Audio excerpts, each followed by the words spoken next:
And we're back. Welcome into the Voice of College Football. Good to see all of you.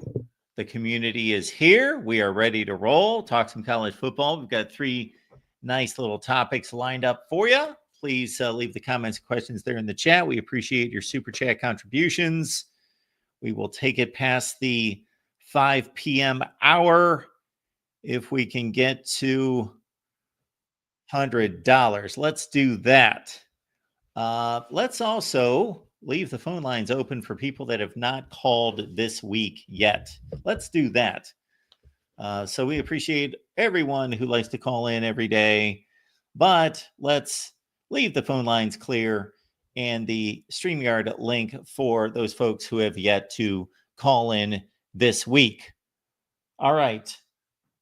Let's get to a few different topics here. I'm scrambling a bit because I've rushed in from another meeting. One of those deals where you tell somebody that you need to be done by 3:50, and then they just talk on and on and on and on. And then at 4:02, you're still kicking them off the call and saying, I got to get going. All right. We will have predictions for you. We will continue with that. I recorded Florida State this afternoon, and so we will release the mighty Seminoles to you. 13-1, 2-10. How did that happen? Biggest decline in the history of college football. Where do we have Florida State landing here in 2025? Good to see everyone here in the chat. And again, we're going to look at some Big Ten and SEC scenarios proposed by CBS Sports. We've got national championship odds, and we also have EA Sports. I guess they produce some kind of game that people like to play. A lot of like 40-year-olds who've got nothing better to do in their mom's basement, or a lot of 25-year-olds. Either one. Whatever it is, I don't get it. But anyway, they have determined, EA Sports, out of their infinite wisdom, the 25 most difficult places to play for opponents. So we will look at that as well. In the chat, Timothy says, excuse me, I think an SEC team will win the national championship.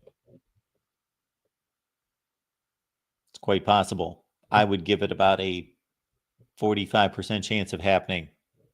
I would say that the SEC has about 45 to 50%. The Big Ten has 45 to 50%. And then the other 5% we will leave for Clemson. Basically, Clemson and Notre Dame.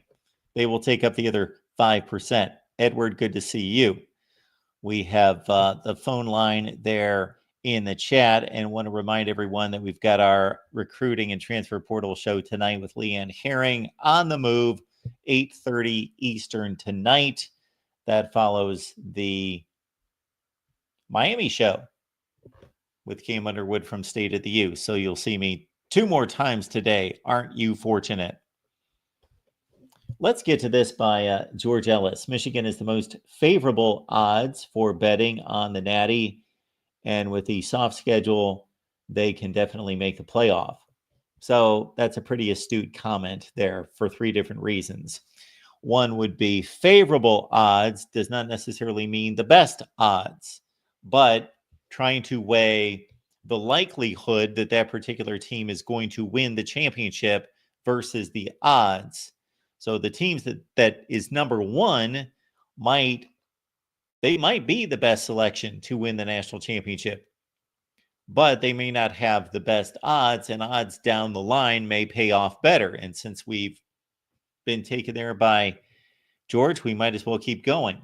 But before we do that, we'll remind everyone that this past Monday night that we did a watch party with you, Michigan, Ohio State 2021. We hope you enjoyed it. We watched the ball game together. We will do another watch party in July. So everybody raise your hand if you love watch parties. Okay. You love watch parties, so join us for the July watch party. So we're going to send out a poll with 4 nominations. And so if you've got a nomination for what game you would like to see this month in the watch party, let me know that. Not here in the chat, but leave a comment to one of the videos or to the post that I left on the community page and let us know. what game you would like to see from recent college football. Although I should not say recent college football history, because we had a suggestion of the 1969 Arkansas-Texas game. Absolutely. If that wins the poll, we'll watch the 1969 Arkansas-Texas game as long as there is a copy of it on YouTube or available online somewhere. So anyway, leave us your suggestions for nominations for the watch party game for July. So we got together again on Monday night, and I've noticed about 50 or 60 people have watched the watch party from Monday night. So take part in that, Michigan fans. Revel in the victory. All right. So again, become a member, join us for the watch parties, and we're going to ramp those up. Most likely, depending on your response, we're going to ramp those up to every week once we get to the season.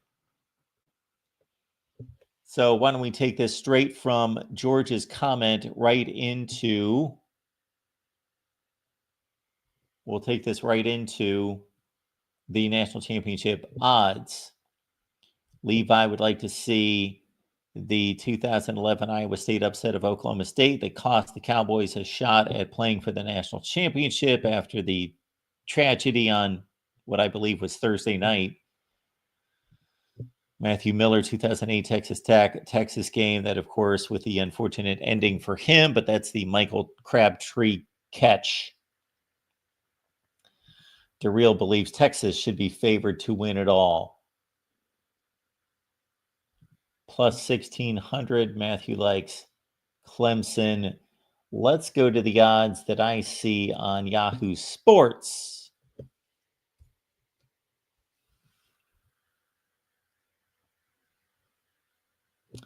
Oh, Matthew got himself a call from Dan this week where Texas was going to lose by at least 21 points to Ohio State. Well, hey, Matthew, feel good, number one, that was only one call, and also feel good that he did not have Ohio State winning by 50, because the claim last year was they were going to beat Oregon by 50, Penn State by 50, and Michigan by 50. I haven't checked the final scores recently, but I think they fell somewhat short of 50-point wins in all those games. It all turned out well for Dan and Buckeye fans, but it wasn't always pretty from start to finish. The real MVP, thanks for being here.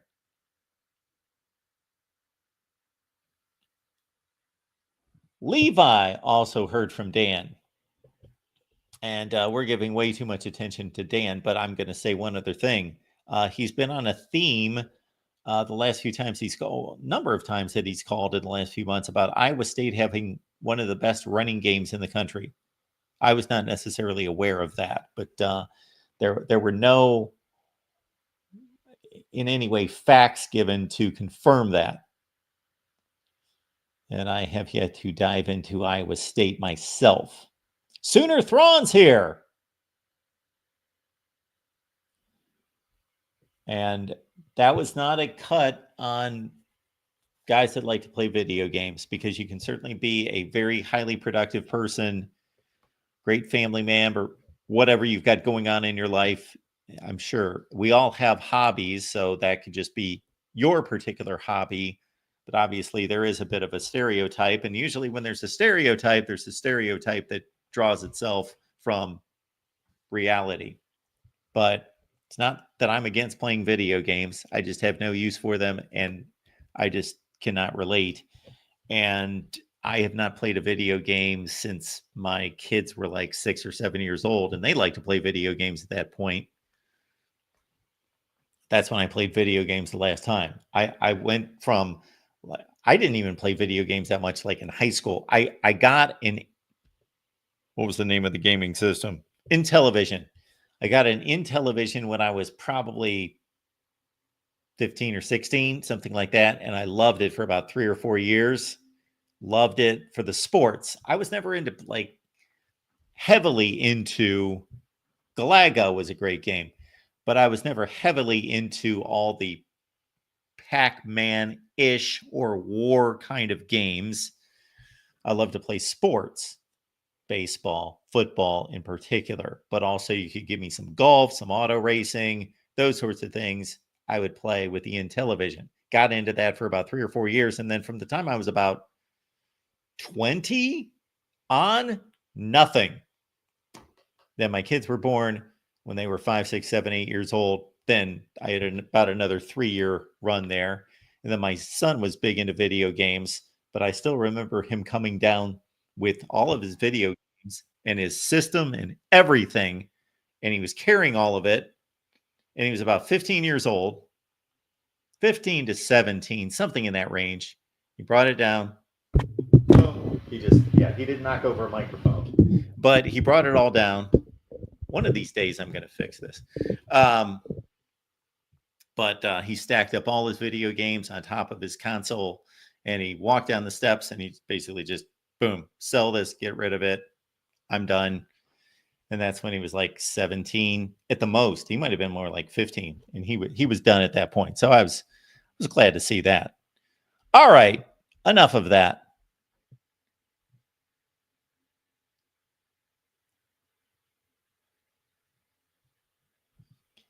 Guess Levi's trying to convince me by letting me know that gaming is mainstream now. Well, a lot of things have become mainstream that I could go off on a rant about. That doesn't necessarily make them beneficial for anyone. And again, I do a lot of things that aren't. I believe in entertainment. That's why I'm here. Okay, let's get to the national championship odds. And I do believe we've got, before we do that, we do have a first-time caller for the week. First-time caller for the week. Burks is checking in today. Burks, how you doing? Hey, Mark, what's up? This is my work phone. Sorry about that. Yeah, I'm taking a break, so might as well call you, man. Yeah, you might as well. Yeah, of course. Yeah, no. No. Speaking of Dan, well, I'm just gonna say one quick thing, but he's basically, let's just say this, man. He got kicked out of this Ohio State OHO podcast, not talking of. So now he's coming to all the Voice of College Football channels. So just giving you a heads up. I don't know when he's gonna, when you're gonna get mad at him again, and then he's gonna take a break. He's gonna do his back and forth. I'm just letting you know. So Yeah. that's all I gotta say, So you're really. aware I kicked him out for a month. Yeah, I know that. I was there when it happened. Yeah. Okay. It sounded like you did. Yeah, I do not Yeah. kick people out of chats or off my channel for being like stupid fans. We've got all sorts of stupid fans. You're any Yeah. stupid fans out there, you are welcome as Yeah. long as you are honest and you just listen and you partake in an honest fashion. But yeah, he was like self-promoting himself and it was Yeah. annoying. Yeah. No, it's fine, man. I'm trying to change the guy, but sometimes I'm just wasting my time. I want him to be a normal caller, like you say, normal caller, right? So, uh, yeah, no, I'm just here to talk about. So you were gonna talk about like hardest like stadiums to play in. Were you gonna discuss this? Like, Yeah, so EA Sports came up with the list and I yeah, can show it to you right now. yeah, I saw it. I saw it. Yeah. Okay. So I'm gonna say this, man. I will 100% before Michigan fans think I'm like some negative. I'm just being honest, right? I do not put Michigan Stadium even in the top 10, not even close. Just because it's not that loud. It's built underground, and that's what I love about Michigan Stadium, man. Is it's just not a loud stadium. So you know that being not a loud stadium, it's just I love it honestly because I hate loud stuff, and we've lost so many games, Mark, from Michigan Stadium before. We did that 2021 to 2023 run. We lost to too many teams at Michigan Stadium. It's like we did not get like a home field advantage. It feels. You know what I'm saying? Yeah, I would agree with that. I didn't want to come down too hard on Yeah. Michigan. I don't even know that Ohio Stadium should be that high. Uh, uh, Yeah. my number one question would be how much are we evaluating just the pure stadium experience and the intensity of the crowd, the loudness, whether they show up, meaning whether they show up good or bad, Nebraska like they show up regardless of how good they are. or if there are empty seats. Like I would say for Husky Stadium in Seattle, my knowledge of Washington football is when they're lousy, then they've got 15,000 empty seats, if not more. So I wouldn't rate them quite that high, especially ahead of Iowa. But I don't know that Ohio Stadium. See, when I see Ohio Stadium, I think I just merge it with the football team. Now, if Yeah. you're going to merge it with the football team, then that makes it a completely different list. I think Ohio State's just difficult to play anywhere. It doesn't matter where they're playing. And Yeah, that no, and that's not yeah, what we're searching for here. yeah, no, I think what we're searching for is how loud it is, man, and like just getting like having teams, like get stressed, like sometimes like it's so loud that one guy goes offside or like Penn State, absolutely Beaver Stadium should be in this list, even in the top 3 because like this whiteout, man, like it can get super loud and white and I feel Penn State, I feel like Tiger Stadium is up there too. But I just don't see Michigan, man, to be number. I feel like they put Michigan there because they've just been so, from 2021 to 2023, they have not lost a game at the big house, But when you're a Steve, Michigan fan, like I've been a we're Michigan fan, losing Mark. you, Bert. Oh, You're breaking up all over the place now. yeah, can you hear me now? Yeah, we pretty much. So we're going to let you go. If you want to pop back on after you reset, that's great. But I appreciate the call, Burks. So to extend on what Burks is talking about, so he's talking about uh, just a complete perception or observation of what these stadiums are like in terms of the intensity of the crowd and the loudness. I would also like there to be some type of evidence, real evidence, proof, facts to back up that LSU wins at home much more than they win on the road against like opponents. Now, that would take a research project that I have called for many times, and nobody seems to be able to fulfill that.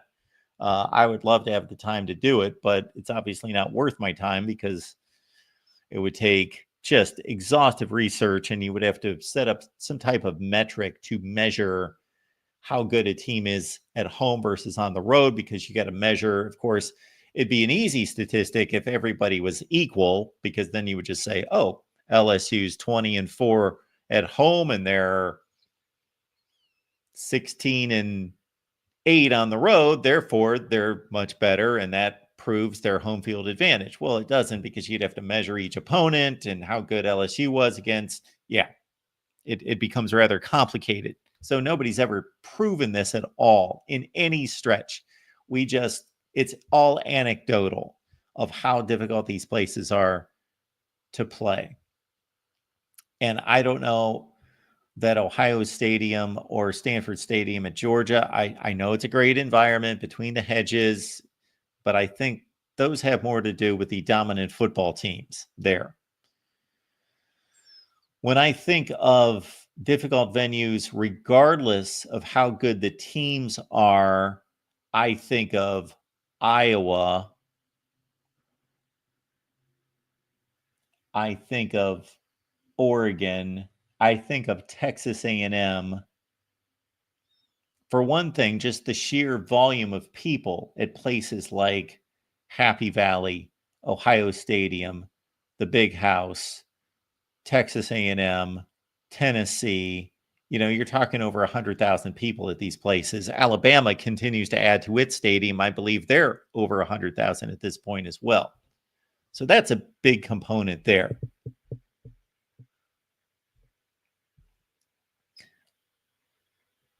So just to explain here for some people that are just joining us, little Debbie's there, some dude, basically what we're looking at, this is a listing, and I just blew it up so you could see it a little bit better. This is a listing that was sent down by EA Sports of ranking the 25 most difficult places to play in college football. We'll check back in with Burks and see how his phone line's doing. Hey, Burks. Oh, he's gone. All right. So anyway, that's what that is. Matthew, Virginia Tech's not in the top 25, and I know number 25 is not listed there. It's cut off, but that was Mississippi State at 25. So I'm wondering about Nebraska, and that's a good one with Virginia Tech. I don't know what that stadium holds. It's only like 65,000 people. But of course, once Frank Beamer got it rolling there at Virginia Tech, that was notorious.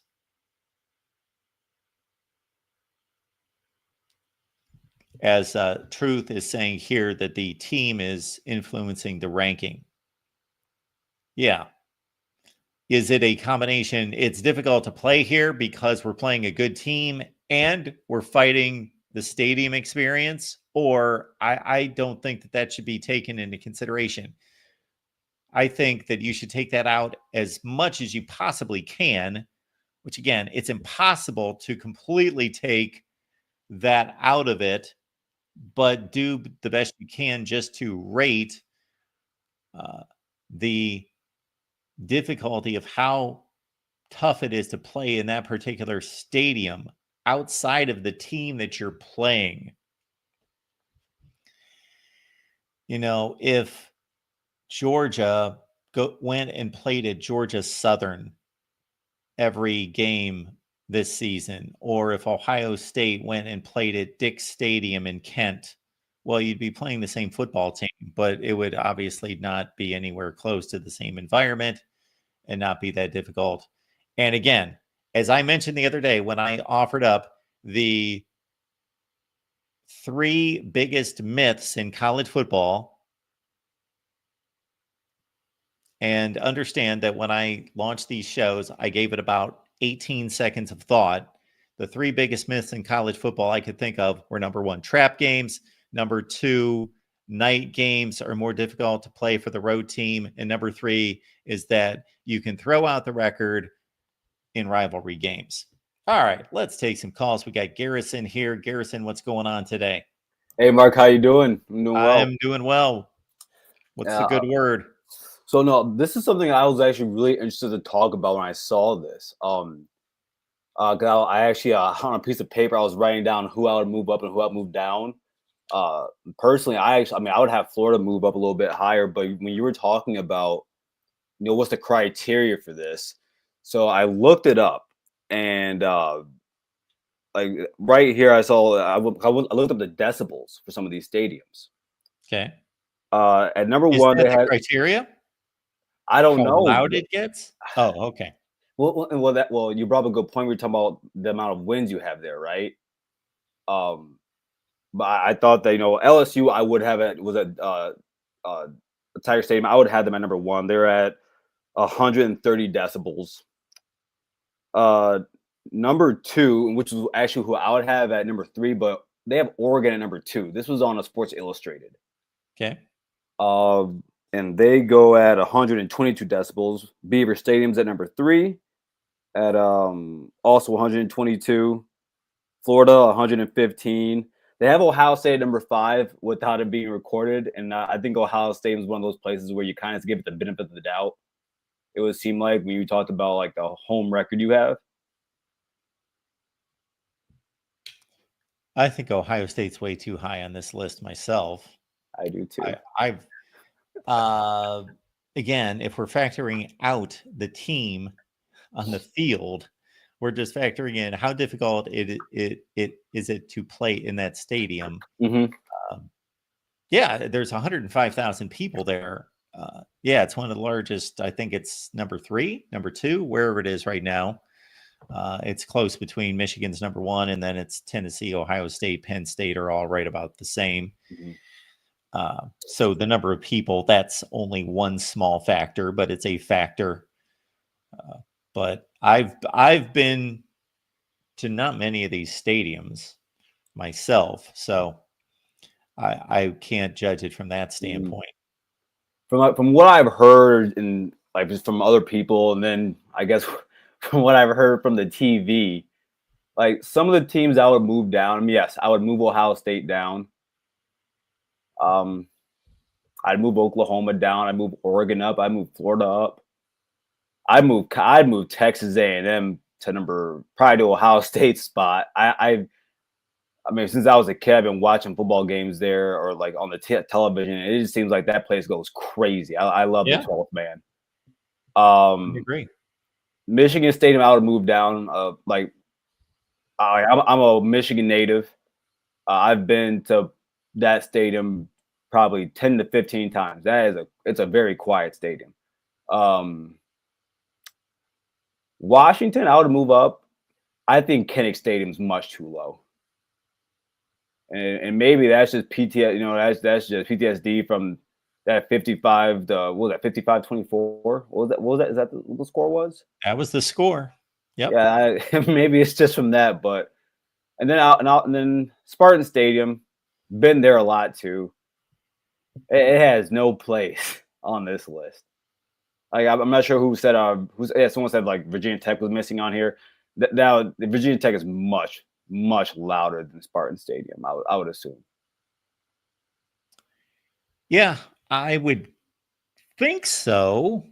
The capacity's larger at Spartan Stadium, but yeah, when Virginia Tech had it rolling, now I can't say that I've really been watching a whole lot of Virginia Tech football in the last few seasons because they've been irrelevant to really notice, okay, Virginia Tech's got a big game and they're playing Clemson at night, and that's how loud the stadium is. I don't know. I know that when I went through the ACC and various measurements of the ACC, that Virginia Tech was still either number 1 or number 2. I actually think they were number 3 in attendance the last 5 to 10 years. So they're still showing up there. And Clemson and Florida State were the only 2 schools above Virginia Tech. I would say that I would need an explanation. So I have memories of turning on games to all these stadiums, going all the way down the list and thinking, wow, this is a raucous crowd. This is a fever pitch. This is a great college football setting, until I get to North Carolina State at 22. If I ever turned on a game there and thought, oh, this is just awesome, this is an amazing environment.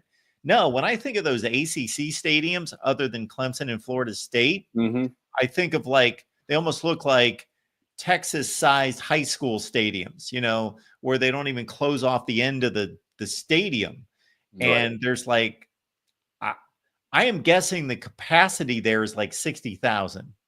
So I don't know where that comes from.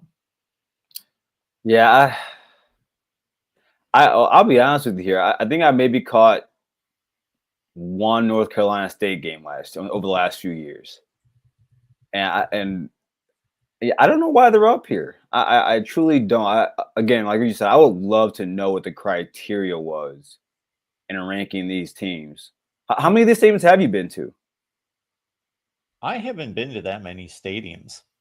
I've only been to one stadium in the Big Ten. That's Ohio Stadium. I've never been anywhere else in the Big Ten other than Indianapolis. Now, in the SEC, I've been to Alabama, Tennessee, Ole Miss, Mississippi State. I guess that's it. All right, so we've had to do a switcheroo here because I've never been to an SEC stadium, which is one of the things I need to cross off my list. I have about 4 stadiums I want to go to, but I've been to Beaver Stadium. I've been to Oklahoma's. Well, I guess that's SEC, but I went there when they were Big 12. Been to Michigan State's. The seating capacity at Carter Finley Stadium, North Carolina State, is 56,000 people. Oh, there's no way they belong on this list. I don't understand. No, but I do think it's an interesting list, though. I don't think it's too terrible. I mean, I guess maybe Mark, you should sit down and try to figure out what the criteria was. Like you said, I thought that was the biggest part in this. I don't know. Even Florida State, I would think they'd be higher than that. I mean, not as of recent. Yeah. Now, I have to admit, the person that brought this to my attention was Corey Braddock. So he sent it to me, and so obviously I immediately locked in on Iowa, And Mhm. without looking at the other 18 spots ahead of Iowa, I instantly thought, well, they're being snubbed. That's way Yeah. too low. But I got to admit, I went through the 18 above them, and I couldn't find too many that are obviously too high. I would put Iowa ahead of Washington and South Carolina and Florida State. Those three for sure. Mhm. I think Washington, Oregon has this also, but a little bit smaller. But I think because of Washington, the way that the stadium is built, that's why it gets so loud there. Whereas like we have, Michigan, biggest is actually, for those who don't know, it's the biggest stadium in the world. For having what they have, it's a bowl, and all the sound goes up. So I think that's the only reason why I could imagine Husky Stadium being ahead of them. But I'm right with you. When I look at this, I think Kinnick Stadium stands out to me because I think that's top 10 in my books. Yeah, and again, I was not gone to top 10, top 5 Penn State and won games, or gone to Ohio State and won games. Mm-hmm. But they sure as hell have beaten Penn State at home multiple times, and beaten Ohio State at home, and beaten Michigan in the last 10 years at home, that when Michigan was a top 5 team in the country. So there's a trail of metrics, there's a trail of evidence to say Iowa is a much better team at home than they are on the road. Mm-hmm. And that would have to do with the difficulty of the opponents in that stadium having to face that crowd. Most definitely. Well, yeah, that's all I had to say about that. Like I said, this really interested me because I've never really seen a list like this, but it was cool. But by the way, Mark, that was an awesome show this morning. I really enjoyed you guys today. That was fun. Thank you. That was a lot of fun this morning on the Ohio State Live show. Yeah, it was. Thank you for that. Oh, for sure. But all right, you have a good rest of your show. All right, Garrison, you guys get back together when? We get back together in the Ohio State call-in show on Thursday. We're switching it up a little bit. It'll be 7 o'clock. Also for Titan Stutter, myself, Leanne, Jackson, a few others will be doing a live show at 8:45 Eastern time for his commitment date. So that'll be fun tomorrow also.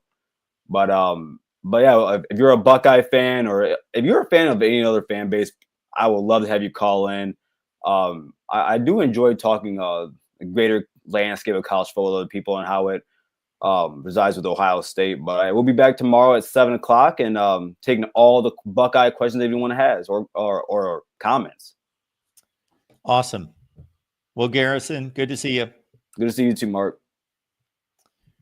So we got our buddy Garrison checking in. We'll get to real MVP in just a second, but just to reiterate there, the Max Header commitment watch party is coming up.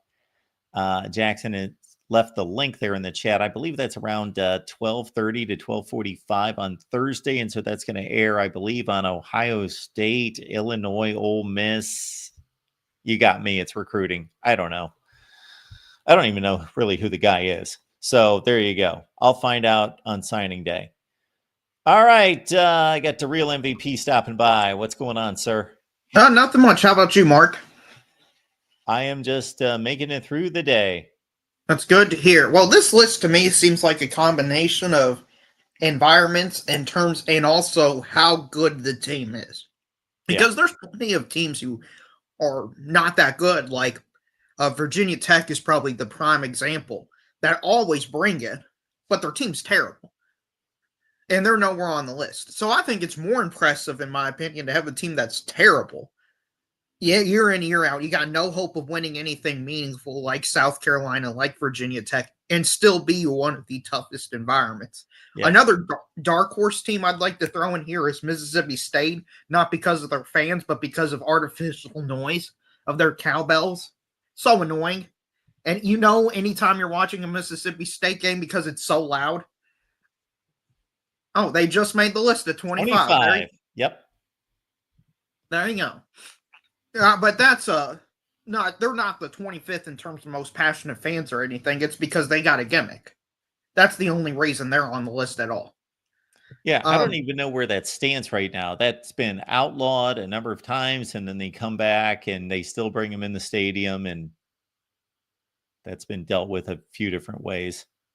Yeah, I think they're still allowed to have them. We used to play them every year, and it's so annoying. It's so annoying. It just your average person hates it. That's how annoying it is, and how powerful of a gimmick is. I'm surprised BYU isn't on the list, because I remember watching them against Utah during the Holy War, and I thought, man, this is a tough place to play. Yeah. Much more than like an Oklahoma State, an NC State, a Michigan State, or a Washington. That environment stood out for the Holy War game. I know it's a rivalry. Yeah, but I'm talking about BYU on the other side. Oh, BYU. I'm sorry. Yeah. I think Utah should be ranked. I think BYU should be ranked as well. I think they're a more tougher place to play than Oklahoma State or an NC State, because I remember watching the game and saying this is a tough place to play, unlike those bottom few teams on that list. Yeah, I think the big omissions are Virginia Tech, first comes to mind, and then Nebraska. Not that I have any memories of or hear people talk about how crazy and how raucous it is necessarily there. I just assume that it's kind of the standard college football experience, but I put two things with it: that it's always sold out and has been since like 1968. And number two, they suck and it's always sold out. And then number three, that I just assume that if they're that passionate, and I know Nebraska fans are that passionate, that they would be loud. Very, very true. Now, Mark, I want to talk about the national championship odds as well. And I find it very interesting because this is another indicator of the gap between the SEC, Big Ten, and everybody else. The top like 10 or 15 teams from what I'm seeing is from two conferences outside of Notre Dame, which is crazy because it's mathematically impossible for all these teams to even make the playoffs. So it just goes to show the level of dominance they have over the sport. You would think in Arizona State, or outside of Clemson, obviously, Clemson's the one exception, Miami or something like that would get an honorable mention somewhere in the list. Yeah, it is amazing when you really understand odds, knowing that there will be teams on this list that will not even make the playoff. But as you mentioned, and they, of course, Vegas puts this into the mix. They know what the formula is, and they're willing to put all this together to say LSU has a much smaller chance of going to the playoffs than if there was a prohibitive favorite, let's say in the Big 12 or Clemson. But if they can get to the playoff, they're a threat as a legitimately talented team.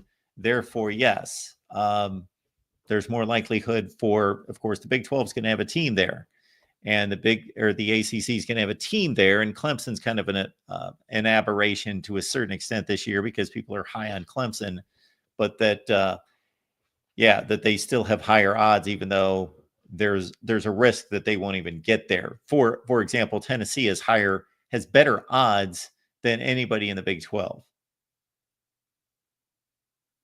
Yeah, and I'm on ESPN looking at it. So, I mean, it goes further down. Arizona State's plus 7,500 according to ESPN.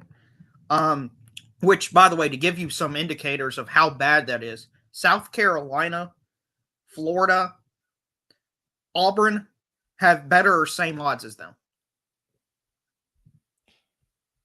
Yeah. Yeah, look at Auburn. Is anyone anticipating Auburn going to the playoff? I know that it's a possibility, of course, but man, they haven't had a winning season in 5 years, let alone getting to a college football playoff, and to have better odds than, you said, Arizona State? Better or same odds, yeah. Wow. Florida has much better odds. That's like crazy. Florida is plus 4,000. Arizona State's plus 7,500. So it's a significant advantage towards Florida. Yeah. Well, the Auburn example is just egregious because basically they're saying that Arizona State has no chance of winning playoff games and getting to and winning the national championship versus Auburn, who has next to no chance of getting, very minimal odds of getting to the playoff. They're probably going to have to go 10-2. But if they do, and you and I both know if Auburn should make the playoff, the odds are still going to be well stacked against them to win the national championship.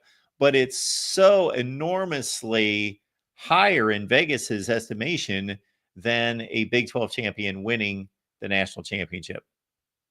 Right. And it's crazy to me. SMU also at plus 7,500. Just, they were a legitimate team last year, and they were the ACC second best team all year. It's crazy to me.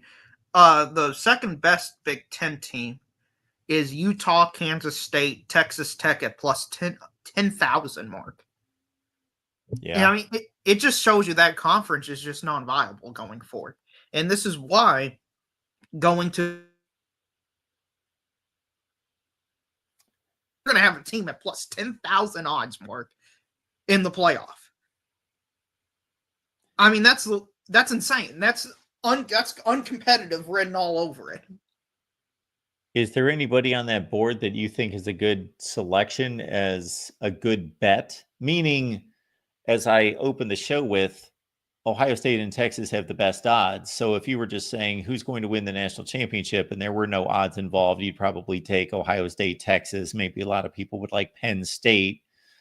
But you have to weigh that against, obviously, the return on investment. So on this board right here that you have on your screen, the team I like the most is the Michigan Wolverines, because they're almost a shoo-in to make the playoffs.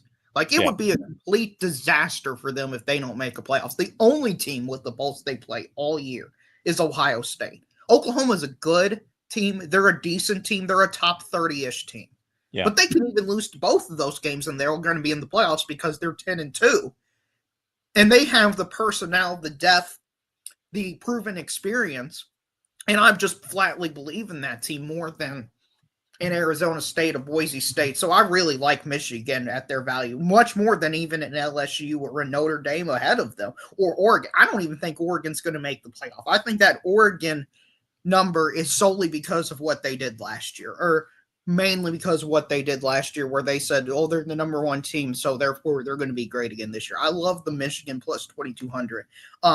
If you want a flyer team, Mark, that absolutely probably has no chance to win it all, but, you just want fun. How about the Missouri Tigers at plus 20,000 to win it all? Yeah, you're just throwing money away. But if you want to go bang for the buck and you want to go for the gusto, and let's say you got $100 in your pocket and you don't care that you got $100, it means nothing to you, and you want to win, well, you'd win $20,000, then you go for it. Hey, they've won 10 and 11 games the last 2 years.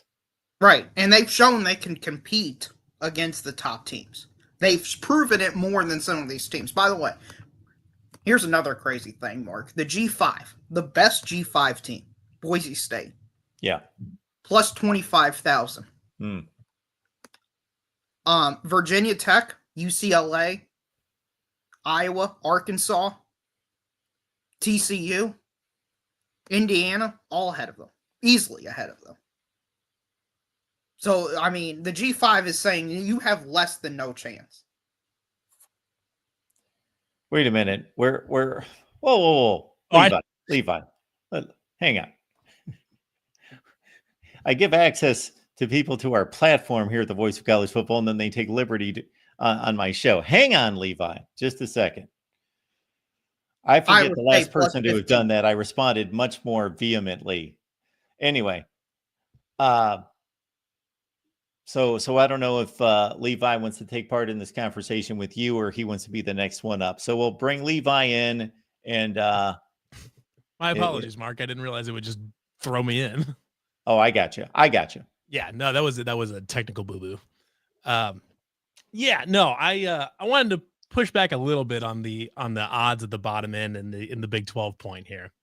Because as we've seen in the discussion about automatic playoff bids going forward, the SEC and the Big Ten getting 4 or something, the talks about them getting 3, 4 or whatever, and 2 more than any other conference and all this, is that when you have, and there's already kind of that soft system already built in, even if it isn't a hard guarantee that it's 4 teams, the SEC is going to get 4 teams most years.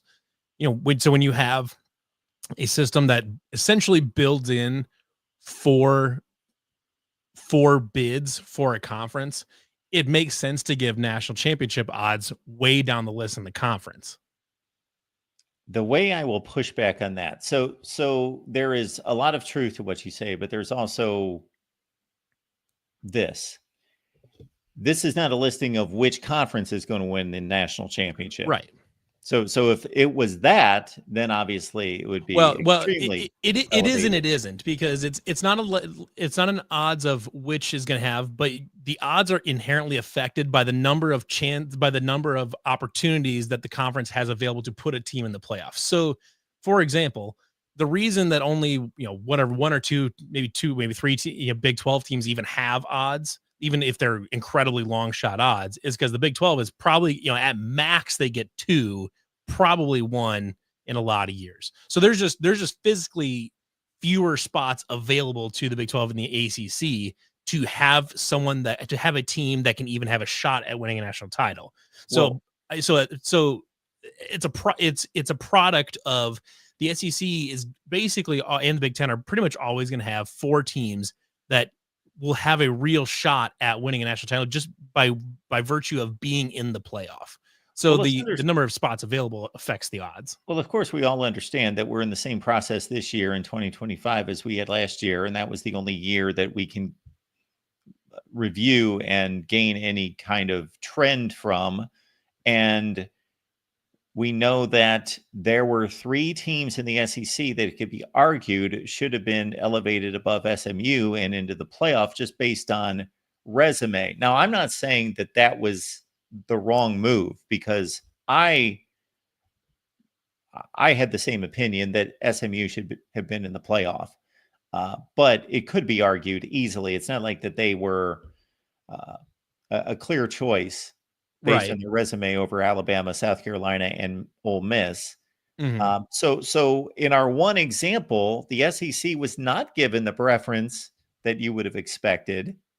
They only got 3 teams in. So there is that. I also think that the Big 12 is hurt by its balance. It is. It absolutely is. So Vegas doesn't know who's going to be good. Right. But that's where I take odds. Odds with what Darrell MVP was mentioning before, that because the Big 12 doesn't have someone with, plus 1,000 odds or better, that makes the conference not viable going forward.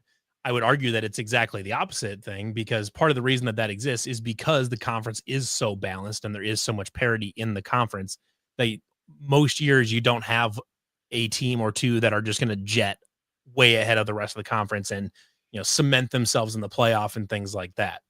So I that's where I take a lot of issue with that, because it's a feedback loop. It's, we say that they're good, so we're going to give them playoff spots. Then we're going to use the playoff spots as justification to give them more playoff spots in the future and stuff like that. So it's a feedback loop. See, this is where I completely disagree. Mark, as you know, and you point out, the Big 12 went 5-11 against the other major 3 conferences.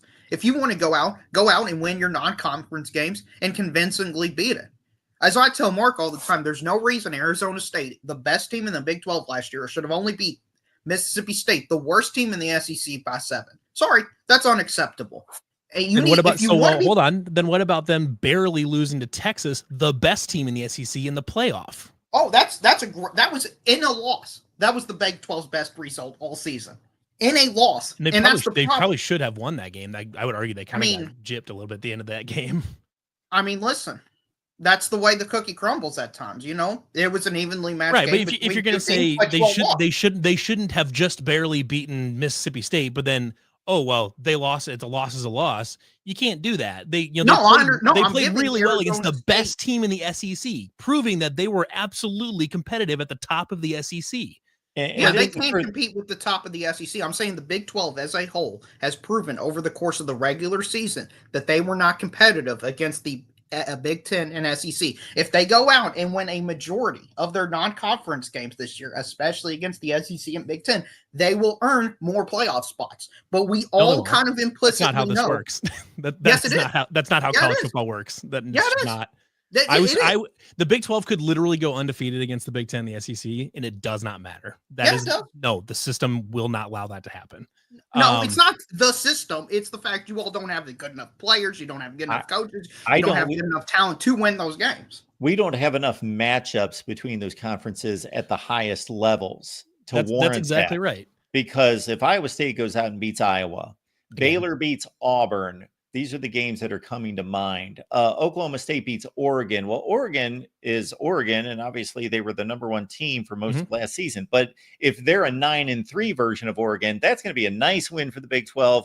But people are going to dismiss that to a certain extent and say, well, Oregon's third or fourth in the Big Ten this year. Right. They're not the elite Oregon they were the year before. Well, Auburn's probably going to be a 6 or 7 win team, possibly something in that range. That's what they've been. So that's going to be a nice win for the Big 12. But again, we're talking about trying to prove to be the very elite, and the Big 12 just doesn't have those opportunities. Part of it is because they play non-conference games, nine conference games, unlike the SEC, who refuses to play 9 conference games. So it's easier to schedule those big, high-profile non-con games with wherever else. That Oklahoma State Oregon game would have been scheduled years ago when Oklahoma State was still at the top of the conference and all that. So that's kind of a weird one. But unfortunately, you lose a lot. You lose me a lot on this. The Big 12 doesn't win these matchups and stuff like that. When the SEC is kind of goosing their records a little bit by playing the Citadel in November because they can. Well, the SEC does post the best non-conference record almost every year against the other conferences. Sure, I'm not arguing that, and like I said, part of it depends on who you're playing in, like where they sit in the conference. If this year, if I don't know who like Texas is playing, like if Texas was playing Houston this year and they play Ohio State. Okay, whatever. I'm just creating an example. Like if someone at the top of the SEC was playing UCF this year, that's not really like the same thing as, last year Iowa State beat Iowa, and then there was, I'm trying to think. Yeah, like let's say Baylor beats Auburn this year or something like that. You're getting wins against the top and middle top of the conference. The point here, though, is that the justification that like the Big 12 isn't viable going forward because they're not doing certain things that are to appeal to a very specific criteria is kind of crazy. Well, I am playing both sides of the fence here, but sure, I noticed, Levi, that you stopped there when you were going to cite wins and you went Iowa State beat Iowa, because there really weren't any other wins for the Big 12. Now, I think this would prove out, and anybody in the chat or either one of you can call me out if you got definite metrics to this, but I do a lot of this type of comparison. Sure. In your typical year, if you would take the last 10 to 15 years of college football, the SEC would have the best record against the ACC, the Big 12, and the Big 10, and it would be like a 60-some winning percentage most years. Then the Big 10 would have maybe a 500 or slightly better than 500 record. And then the ACC and the Big 12 would be somewhere playing, I don't know, 40% winning percentage. And I think it's helpful to look at the crossovers, and partially because that's like all the data we really have. Yeah. The issue in college football is that you're inherently working with really small sample sizes. Yes. And you're also and it also depends on when you're playing them in the season too. Playing as we talked about just a little bit ago, playing Arizona State in early September was a much different thing than playing Arizona State in December. So you're working with really small sample sizes. So yeah, the SEC probably does have the best non-con record versus power opponents and stuff like that. I'm not debating that, but we're working with really small sample sizes here, and you're working with different parts of the schedule and all this. And I don't want to blow out of proportion one result / performance, but just getting back briefly to the Arizona State Texas game, I think it's exceptional and was a just impressive performance what Arizona State did. They played Texas on even terms, and for me, they outplayed them in the second half. Oh, absolutely. And it was obviously a one-play game. There was one play difference between those two teams, and we give Arizona State a nice little pat on the back and like, oh, wasn't that cute? what they did. But if they would have had other uniforms on, if they would have had Georgia uniforms, Ohio State uniforms, Notre Dame uniforms, we would have just been like, that was an even awesome if it wasn't game. a different uniform, but the conference patch was different, we would have been talking about it differently. We would have just said that was a phenomenal game. That was a phenomenal Arizona game. State played look at the little and, engine that could. It's like, well, no, they just went toe to toe with one of the best teams, maybe arguably the best team in the SEC. Like, I mean, let's be real here and let's be fair. And that I think that's the problem, is there's currently a lot of people have a difficulty looking at this in a fair light or in an unbiased light, and it's impossible to look at anything completely bias free. Sure. But that's the world I live in, Levi, every day. I try, but I admit, I'm not. Of course, I'm biased. Absolutely. Biased. I mean, I've made no bones about it that I'm biased. Like, I mean, that's part of that's part of college football. Everybody's got their own bias and stuff like that. But that's where the conversation a little bit about this, about what conferences deserve. So the specific phrase there that bothered me a lot was not viable going forward, as in the Big 12 might as well dissolve, because why are we even going to play? Why bother playing college football if we're not the SEC or the Big 10? I'll clarify what I meant by that. You shouldn't dissolve, but the idea the Big 12 can ever win the national championship in a realistic manner is done. They're like the Group of Five in that matter. They might win playoff game. That's not supported by anything. I mean, they've won one playoff game since the 4-team playoff happened. So, I mean, if it's a 4-team playoff, it's pretty hard to get a lot of wins doing that, unless you're. I mean, the ACC did it, the SEC did it, the Big 10 didn't. Even the G5 had a representative and played decent. So, right, and that G5 school is now in the Big 12. Right. Right. But my point is, it's not the odds of the Big 10 or Big 12 winning a national championship is nil. It's much more difficult because they just physically can't get as many teams into the playoff. It has nothing to do with they can't. Absolutely has it has a ton to do with it. Mathematically speaking, if you have more teams in the playoff, you have a better shot of winning the national title. That is inarguable. It is an objective fact. But you're acting like it's set in stone, and it's not set in stone. If you win your non-conference, I mean, actually, pretty soon it might be set in stone. They were literally talking about giving the SEC Big 10. Which is why even the Big 12 fans understand that they can't compete against the SEC, because they understand, oh crap, most years we're only going to get one team in if we went to a straight seeding 16-team except model. for Big 12 has vehemently opposed that model. Everybody in the conference no, just Brett Yormark has. All the fans, like Kuz's Corner, Big 12 Mafia, they want the 4-4-2-2-1-3 well, that's all the fans, because they know they can't win on the field, and they need the two teams codified into statute. Okay, well, at least those two fans speak for the entire conference. But I can tell you that from popular opinion, from the conference at the administrative level and from all the way down, nobody is in favor of the 4-4-2-2 model, because it is. Mark, can we run a poll? Can we run a poll on your Big 12 or Big 12 circles to see because to what I see from every Big 12 fan I've spoken to, Levi, I'm not trolling. You're legitimately the first one I've spoken to. Am I the third one that you've spoken to? No. I speak to plenty of them. I speak to plenty of them. Wet Blanket is, and all of them. Okay, a Wild Ute and all of those people. They want the 4-4-2-2-1-3 model because that's what they want. I mean, maybe there are. I mean, you can. It's the internet. You can literally put any opinion on the internet, and so you'll find somebody that agrees with you. It's more widely held belief than the flat Earth opinion, for example. It's not a crazy conspiracy theory. But I mean, sure, there is support for the 4-4-2-2 model. There is.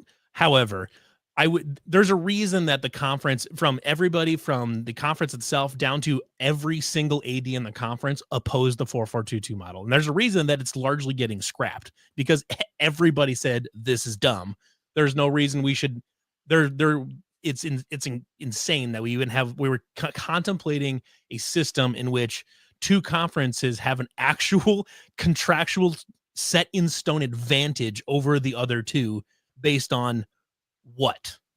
I get you. And I'm for the 5+11 model, but I hope you realize most people are. Okay, that's good, because I hope, Mark, you understand this as well. The SEC is probably going to get 6 or 7 teams in every year. The Big Ten's going to get 3 or 4.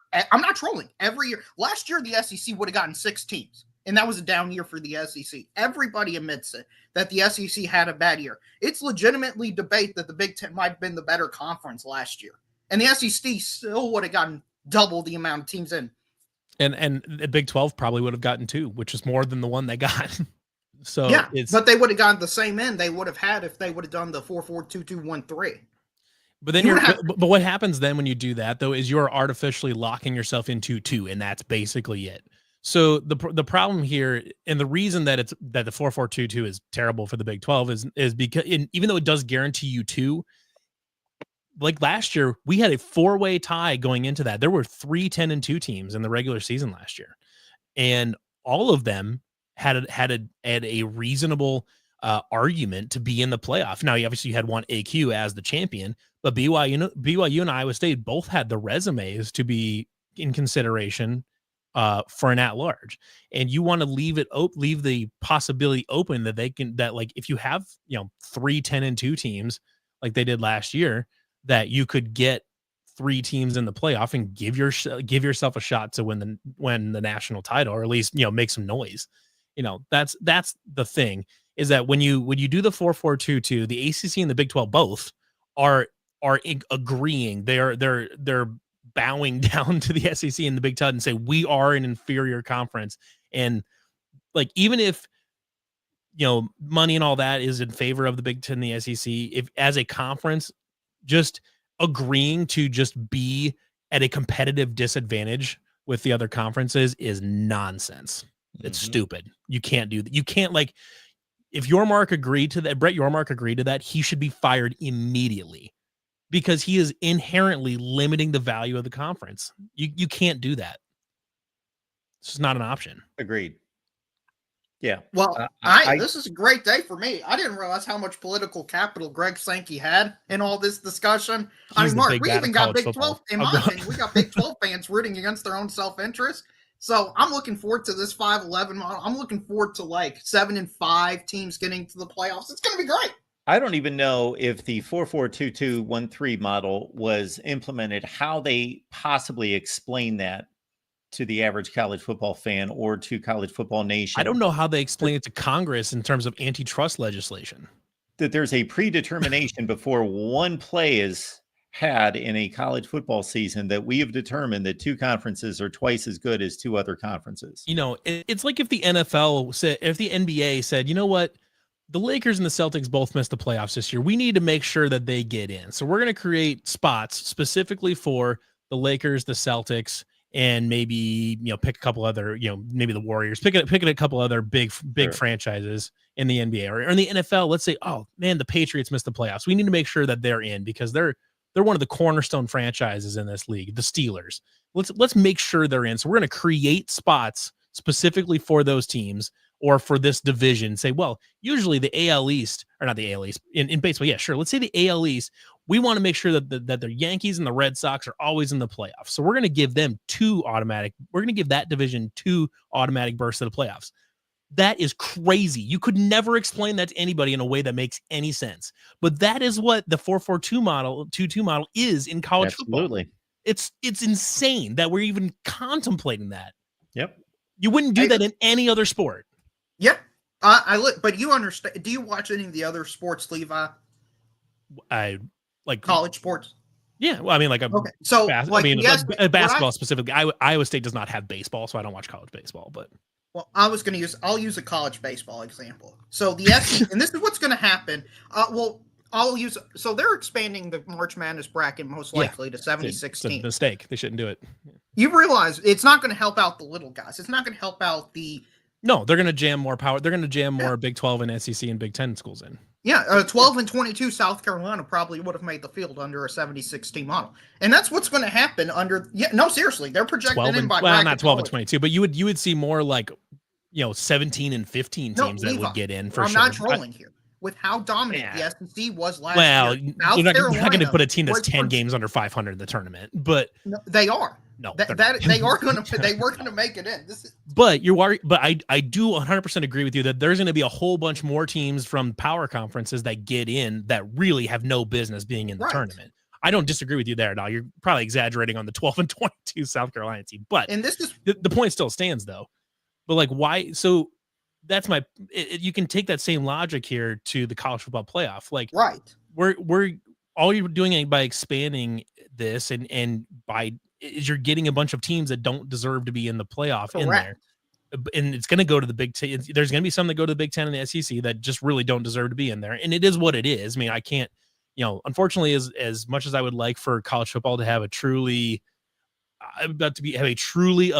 unbiased and objective panel that can do this. I've been a proponent that they should go back to a revised BCS model for picking playoff teams.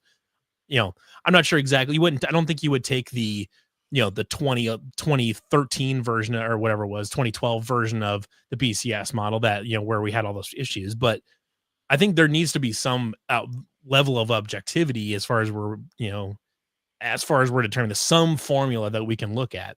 But it's just, if you lock yourself into the 4-4-2-2 model, you are inherently putting a very low ceiling on your conference. It doesn't make any sense at any level. Nobody would propose such a thing in any other sport. I completely agree with you.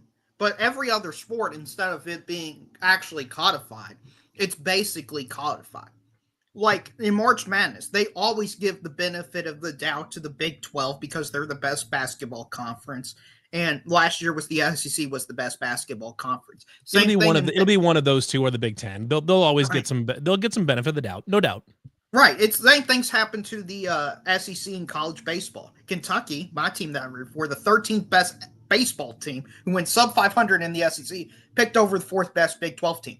That's just the way it's going to go in college football when we expand to the 5+11 model. I would say BYU team's not going to get selected. They're just not. So I don't disagree that eventually we are going to end up, some years you're going to get a bunch of extra SECs in Big Ten schools. I get that. I think everybody understands that. But at least when you aren't locked out of having more teams in there, the Big 12 and the ACC both get a fighting shot. Let's say the ACC has a really great year and Clemson, Florida State, and Miami all finish, 11-1, 10-2 or something like that. I mean, are you real? That's not three. That's not, Arizona State, Iowa State, BYU, which you could, are smaller brands than those ACC schools. This is Clemson, Miami, and Florida State, three of the biggest brands in the sport. And let's say they've all got a playoff worthy resume. Are you like, why are we artificially holding out at one of those teams just because we agreed to a contract because the SEC and the Big Ten feel like they're better than well, as I understand it, the two is guaranteed. It's not a limitation. Right. It's not a limitation, but when you're talking about, I mean, maybe in that very particular scenario, maybe the third one gets in just because on the basis entirely of brand. But you got to remember that too, that one of those remaining spots is always reserved for Notre Dame if they're good. If Notre Dame has 10 wins, they're in, period. No questions asked. Sure. Unless their 2 losses are against like horrific teams or something like that. But for the most part, 10 wins, Notre Dame's in.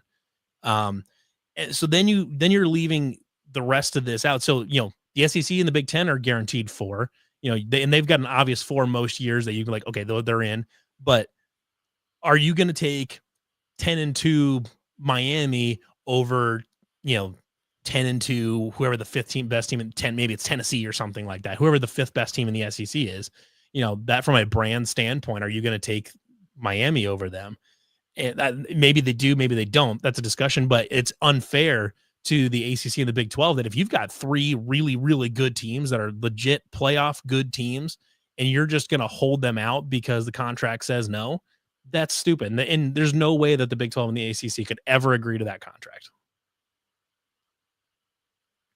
I would agree. I'll say it this way. I am not in favor of a playoff committee, but we've had one for 11 years now, and they've done a reasonably good job. I have not always agreed with their rankings throughout the season, but once we get to the Final Four, I can't say that they've ever screwed it up. I've had a few questions about oh, maybe that number 5 could have been number 4 a couple times. There's but always a 5th team or a 13th team, or there will be a 17th team. Like they never screwed it up, like totally screwed it up, like obvious bad decision here. A couple questions, but they've never been like, oh, this was Absolutely. a horrible bracket. Yeah, they've never really truly missed like that. Then we get to the 12 team, and again, you could take 2 different lanes there. You could basically take we're going to award the wins. We're going to look at SMU and Indiana. We're going to award the wins, or we're going to default to difficulty in schedule, and we're going to side SEC. Now, I think if South Carolina would have been the team because they were playing so well down the stretch, but they got locked into a situation where they lost to both Ole Miss and Alabama. So they got moved to the back of the line, and they couldn't justify it. They probably would have justified South Carolina under other circumstances. But my point being, we've trusted this committee for 11 years, and they haven't screwed us yet. So why box them into this situation of this locked in model that is just a complete brand model that awards? And we just ran through the lunacy of it, of basically awarding spots before one game is played and assuming 2 conferences are twice as good as the other 2. Why not just trust them to select what should be the 11 most worthy teams in the country outside of the conference champions? Yeah, I think we all agree in terms of what's best for the sport. I think the only we all agree the 5+11 model is best for the sport overall. I agree that it's better than the 4-4-2-2 model. It's the best model out there. Unless somebody it's the best one that I've heard. Based on the competency of the committee. Yes. Right. It puts the sport, the authority back into their hands, just like it's been for 11 years. Yeah. Right. My only point was what's best for the Big 12 is different than the 5-11 model. That was the only thing I was trying to get at. I disagree on that point. But yeah, it's fine. I haven't heard that take before, so it kind of surprised me. Yeah. But the conferences have not been in their current constitution or alignment long enough for us to do a test run to see, because if we go backwards, obviously you got Oklahoma and Texas and you got a different configuration, and it doesn't apply. Well, and part of it too is like I think we can evaluate this better. We'll have a better idea of what the power of these conferences really look like in the next, over the next 5 years, I think. Because you look at the Big Ten, they added all these Pac-12 schools. What if USC never gets back to kind of where we think they should be most time? What if they're perennially a 7-8 win football team and they just kind of don't matter? In UCLA, let's say they're kind of 6 wins below type of thing. Then those 2 brands just don't matter the way we think they might going forward. So that changes the calculus. Let's say over the next 5 years, Arizona State, Iowa State, Kansas State, and maybe, Texas Tech or somebody, BYU, whoever it is. What if they establish themselves as these are the teams that are always at the top of the Big 12? I don't necessarily think that's how it's going to work, because I think the Big 12 is too balanced. But let's just say that does happen. Would that change your calculus at all? Let's say Arizona State, Iowa State, and Kansas State, split the next 5 Big 12 championships, and they're all like right there. And you have, all of them make a playoff at some point. Does that change your calculus? Because now you have teams that are established as winning in that league. They're not blue bloods, but they're establishing themselves as consistent, top end brands, especially if they can win games in the playoff, not just make the playoff, but win games in the playoff over, teams that matter, things like that. I think that the calculus can change over the next 5 years in pretty significant ways that could make a lot of this, the math that we're doing now, kind of obsolete. And I think that's why you have to leave it open.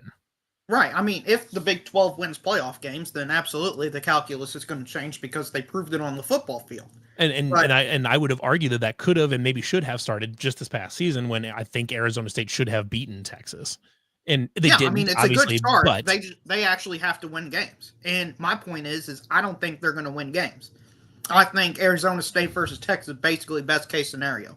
I know Mark has said he doesn't think the Big 10 or Big 12 is going to win national championship in the next 10 years. So, Mark, do you even think the Big 12 is going to win a playoff game in the next 12 years? Again, let me add the stipulation of against a Power 4 team, not a G5 cupcake team. Yes, I do. I do believe. You don't think they're going to win a single playoff game? Unless if it's against like an Indiana fraudulent team like that, no. They're not going to win one. Arizona State nearly beat the best team in the SEC last year, and you don't No, think no. that they can beat anybody? I think it's much more likely this year Arizona State goes 7-5 than they do 11-1. Let's not don't talk about Arizona State specifically. Talk about the Big 12 champion. Yes. I think it's much more likely the Big 12 champion loses a playoff game by 30 points than it is for them to win a playoff game. I think that's nuts. I mean, in the end, Tennessee got blown out at Ohio State, and they were one of the best teams in the SEC. I mean, in college football, any team can get blown out. That can happen to basically anybody. Ohio State was built different during that run. I mean, they blew out the #1 team in the country. Sure. I mean, when Ohio State was back in the heyday and was it 2017 when they went to Purdue and got blown out. Even the best teams in college football are capable of having a bad day. I'll revise it to say on average they'll lose by multiple touchdowns, and when they make the playoff. Okay, well, we've got one data point and they lost by 1 touchdown, or not even. Yep. So okay. They basically played a tie. They went to they essentially played a tie. I don't see the Big 12 just having the talent, the depth, or anything to be competitive. Based on what? You look at their wins, the recruiting rankings, the amount of NFL, every metric goes to the SEC and Big 10 being the best conference. There's not some grand conspiracy theory that's holding the Big 12 back. So my question here is then, should we be ranking teams and should we be putting teams in the playoff based on recruiting rankings? No, we should do it based on the results on the field, but the recruiting rankings leads to wins on the field. Because the better players you get means the better your team is, which There's a means correlation, the more wins you get. But not a causation. No, the teams who win the national championship are great in the recruiting rankings. Sure. This has been proven over the course of many decades. I would also argue that that's in a certain way, it's a little bit of a feedback loop there too, because we've seen it before where a player will be a three-star recruit, Ohio State will offer them, and then magically they jump up to a 4-star. See, that happens. That objectively happens. This is the problem I have with everything is just a conspiracy theory against. It's not a conspiracy. I could show you. I could go back to find players and look at their graph on 247 as far as how their ranking changed over time. Yeah, it doesn't happen to every player, but over time. But what you would need to prove is a systematic change for when they go from the Big 10 to the Big 12, they decrease, and when they go from the Big 12 to the Big 10 and SEC, they increase. And you're just not going to find that. If I can jump in for Darrell, and I'll explain it this way, I believe this is what he's getting at. Regardless of where the rankings started and how legitimate they are from an evaluation process, there's still whatever the rankings are in the conclusion. Sure. And then if you take those rankings, there was a time during the college football playoff era, late in the 4-team era, that you could take the top 5 or 6 and you just moved them straight into the schools that won the playoff games and appeared in the playoff games. It was almost exact. It was Alabama, Georgia, Ohio State, LSU. They were sure. Yeah, no, it's like I'm sure not like I'm not saying that like it's like, oh, there's a 2-star that all of a sudden gets an Ohio State offer. Now he's a blue chip. Like that's not what I'm saying. But there is a certain there's a little bit of a because I don't want to go into like a huge long tangent, but to a certain extent, recruiting services do rely on schools to find players for them. Like, sure, when Power 5 schools offer some random no-star kid that doesn't have a page, all of a sudden now they go evaluate this kid that didn't have an evaluation before. And then, they go from being don't have a rating to now they're a 3-star or now they're a 4-star or whatever it is.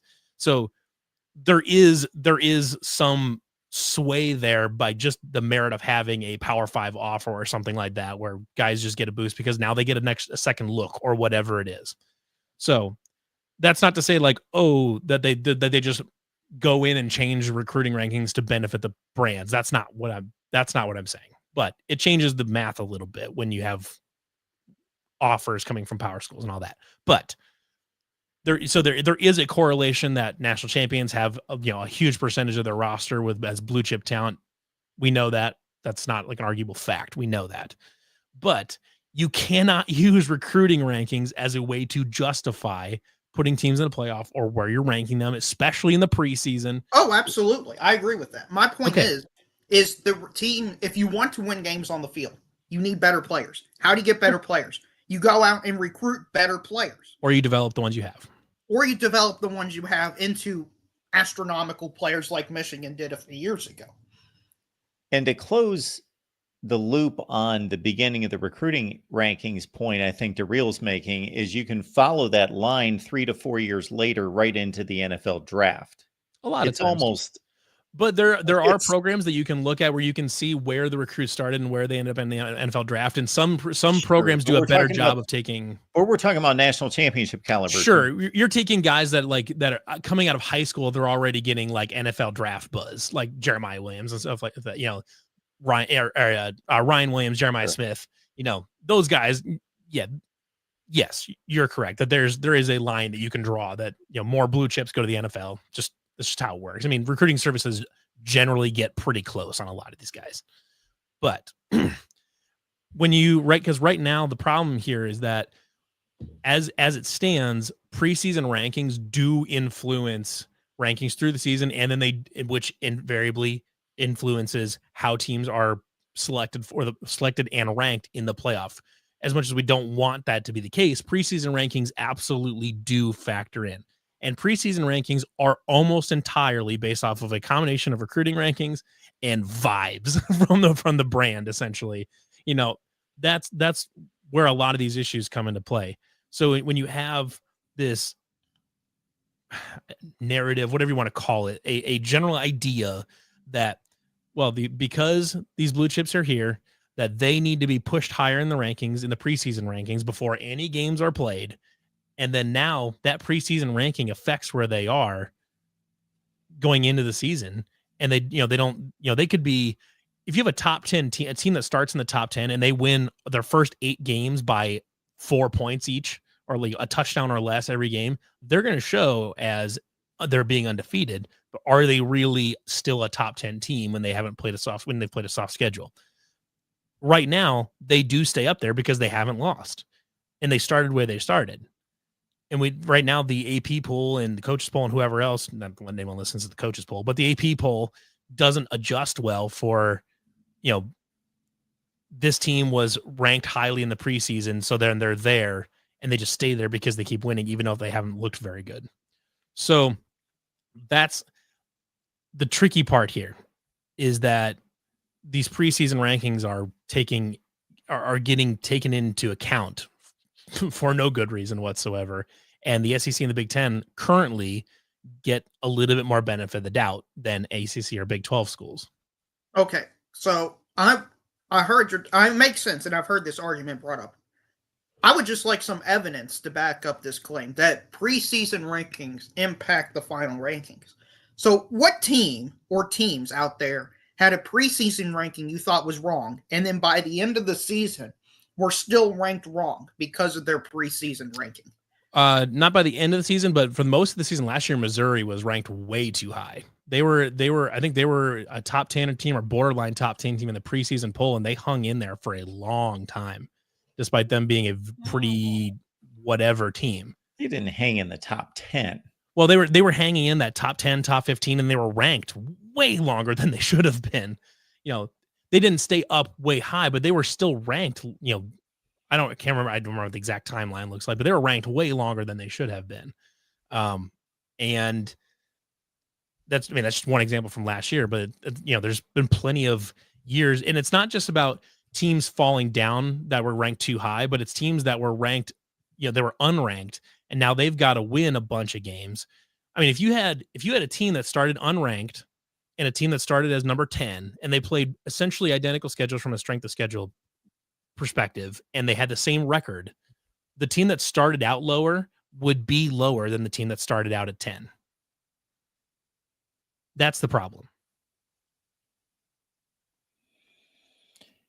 Yeah, I'm looking at the rankings week to week last year, and I remember there being people scoffing at Missouri because they got blown out a few times. But I'm really not seeing where they're overranked. They seem to be pretty appropriate. For example, in week 13, Missouri was 8-3, Colorado was 8-3, Colorado's 24, Missouri's 25. Like, that doesn't seem to be too egregious. Go earlier, because Missouri was struggling by the middle of the season. Missouri was struggling. Yeah, I'm in week 6, and Missouri is ranked behind every other undefeated team except Iowa State and BYU and Indiana. What's their record? 4-0. They're 4-0, number 11. Then And they then they must get have blown out a lost. couple times. I don't remember the order of the games. Yeah, but Alabama blew them out. And yeah, somebody else blew them out pretty bad. Texas A&M. Yeah, but you look at week 10 as an example. They're 6-2. They're the 25th best team in the country. Yeah, and it's and part because of they got blown out. And they didn't have- Matthew Miller makes a good point here too, is that it's not just about like the record though. Like what were their wins? Who were their wins over, and what did they look like? Well, we don't need to do a big like referendum sure. on Missouri, but Well, right. they would not be the first they team would to have been overranked. But they did gain a lot of attention, and Levi, you're not the only one, because I remember talking about them most weeks because people would comment that, yeah, Alabama beat them 34-0. They also didn't have their quarterback for that game, and they lost to somebody. I think it was Texas A&M just destroyed them. They had two just within about 3 weeks, egregious losses, just looked horrendous. And they might have still been in the top 25 at that point. So people were like calling them out. They also lost on the last play of the game to South Carolina on the road. That's a pretty good effort. And, you know, they obviously, they eventually got it figured out there, but there was a while there where they didn't look like they deserved to be anywhere near a ranking. But like, that's one example, one little thing. And in the end, they're all subjective. But the issue is that those preseason rankings do matter. It's harder for a team that was unranked to become highly ranked and it's harder for a team that's highly ranked to become low ranked unless they really, really skew one direction. And then that affects when you get to the playoff because you're looking at the current rankings and things like that. I know I'm preaching to the choir here, like on this channel, especially about how dumb preseason rankings are. I know I'm preaching to the choir here, but unfortunately, they do still carry at least a little bit of weight as the season goes on, and when it comes to playoff selection time, they do still matter, and they do. That sucks. They do. I have drawn all sorts of week 1 and week 2 results to say, okay, I'm just throwing out this did not happen, but can I come up with a real life example off the top of my head? Georgia and Clemson are playing. They're both ranked in the top 5 in the country. One's number 3, one's number 5. Clemson loses that game. They lose by a touchdown to 10 points. They drop to number 8 in the country.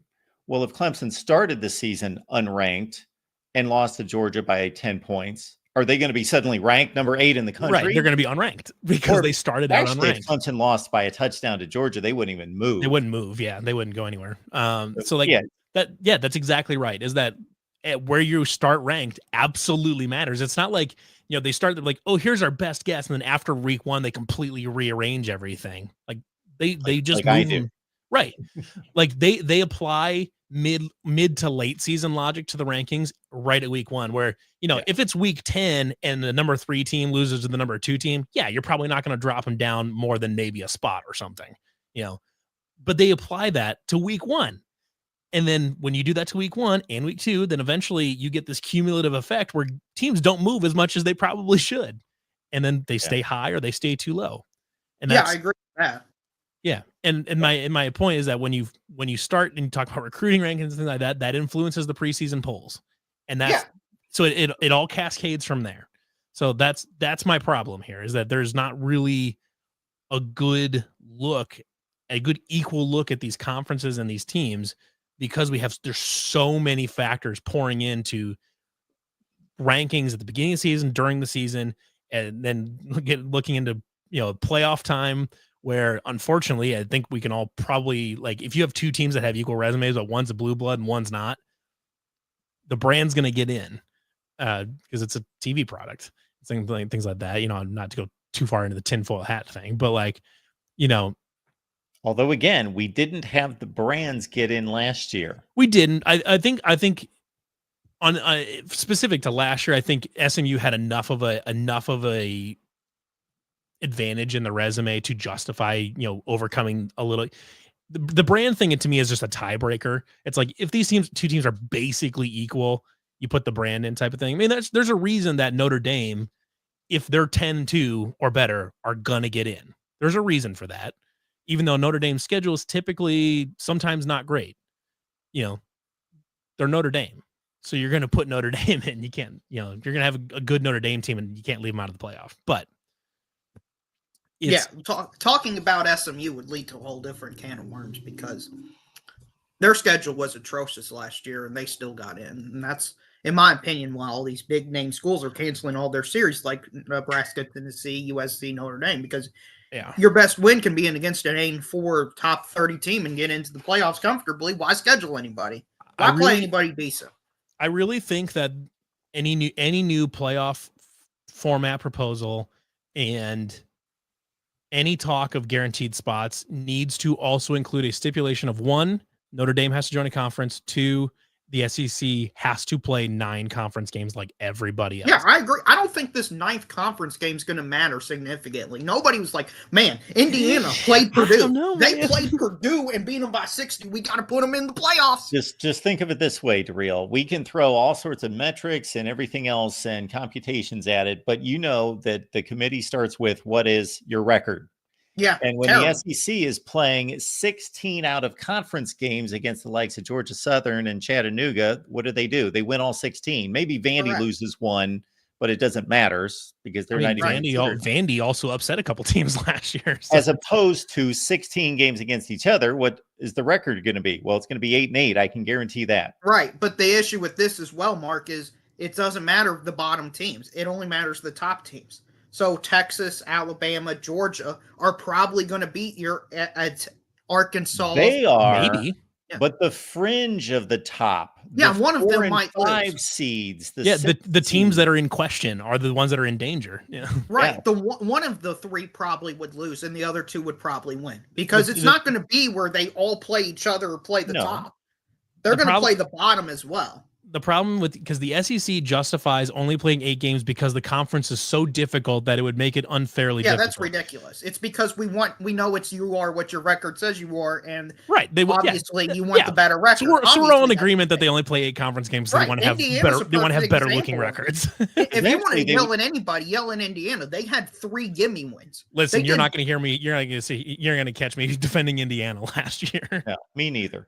Or this year, they're doing the same thing this year. They're playing like Kennesaw State and 2 facsimiles of Kennesaw State. They're doing what Iowa State basketball was accused of 2 years ago, which is playing the easiest schedule ever to goose the record. But I mean, like that's the thing is I think everybody needs to be playing on a level playing field. If the SEC only wants to play 8 conference games, then everybody else needs to go to 8 conference games.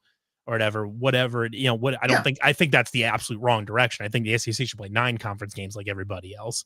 And the ACC doesn't as well, but nobody cares about them because the ACC only plays 8. Yes. Yeah. Okay. Well, the ACC also needs to go to 9. If the Big 12 is playing 9, the ACC can play 9. If the Big 10 is playing 9, the SEC can play 9. Yeah, I agree with you. I just don't think it's nearly. And the SEC might lose 1 playoff team every year, or maybe 2.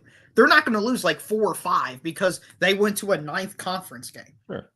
That's what makes what it will do though is it creates an apples to apples comparison. It's like, okay, this team played. They all played the same number of conference games. This is their record. We can look at who they played, but this at least gives us all because, as Mark said, what is your total record is like the first thing that gets looked at. So when you can just kind of add to that record by playing some, the Citadel or Grambling State or whatever it is, in November, that creates an uneven playing field.